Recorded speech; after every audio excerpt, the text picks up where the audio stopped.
Bismillahirrahmanirrahim. Assalamualaikum warahmatullahi wabarakatuh.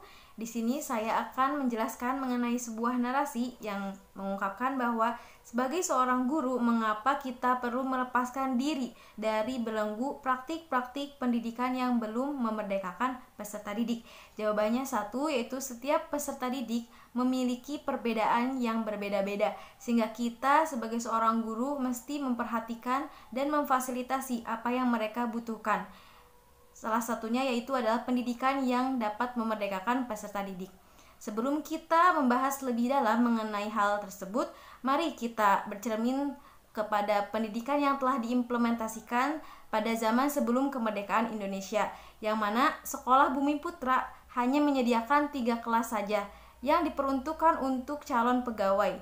Kemudian kelas tersebut hanya membahas mengenai membaca, menulis, dan menghitung, hanya seputar angka dan huruf saja. Kemudian selain diperuntukkan untuk calon pegawai, calon pedagang pun diprioritaskan untuk mendapatkan pendidikan tersebut. Mengapa? Karena mereka dianggap dapat menguntungkan para sekutu untuk dapat membantu menguntungkan bisnis mereka. Kemudian jika kita lihat dari faktor peruntukan pendidikan tersebut hanya untuk calon pegawai dan calon pedagang saja, maka ini terdapat adanya tidak keadilan untuk para rakyat yang ada di Indonesia, sehingga seharusnya mereka mendapatkan pendidikan yang layak, namun pada kenyataannya mereka tidak mendapatkan pendidikan tersebut.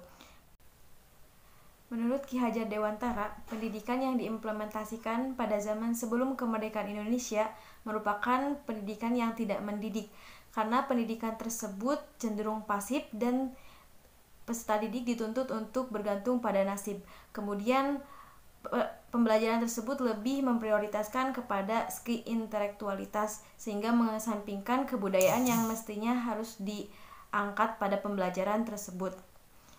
Maka dari itu, Ki Hajar Dewantara ingin mengangkat sebuah pendidikan yang tidak berpandangan pada pendapat dari sekutu, yaitu pendidikan cenderung lebih mengedepankan potensi, bakat, minat, dan kodrat dari peserta didik tersebut, dan mengangkat kebudayaan yang ada di Indonesia serta mengedepankan karakteristik yang ada pada peserta didik.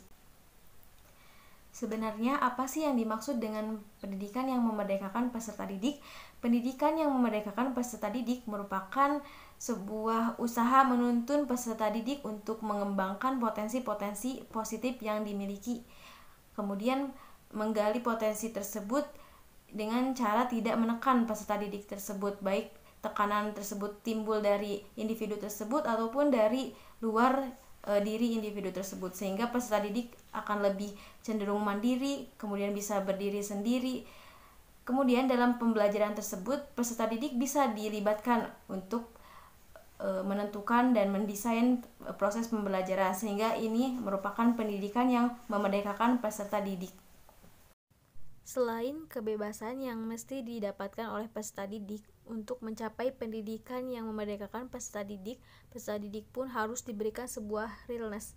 Realness merupakan kebebasan demokratis, yaitu adalah memilih.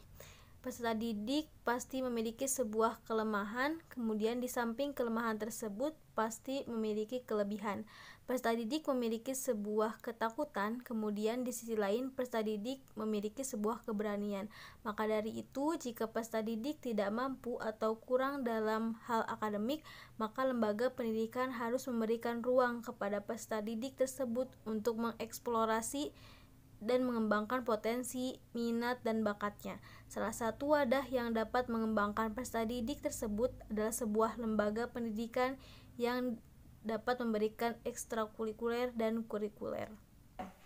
sehingga hal tersebut dapat mendeteksi bahwa peserta didik tersebut potensinya seperti apa, minatnya seperti apa, sehingga pendidikan yang memerdekakan peserta didik dapat terwujud dan dapat menjadikan peserta didik menjadi pribadi yang lebih baik. Sekian video yang dapat saya sampaikan pada kesempatan kali ini. Semoga video ini bermanfaat bagi kita sebagai seorang guru untuk mengimplementasikan pendidikan yang dapat memerdekakan peserta didik. Sekian, wassalamualaikum warahmatullahi wabarakatuh.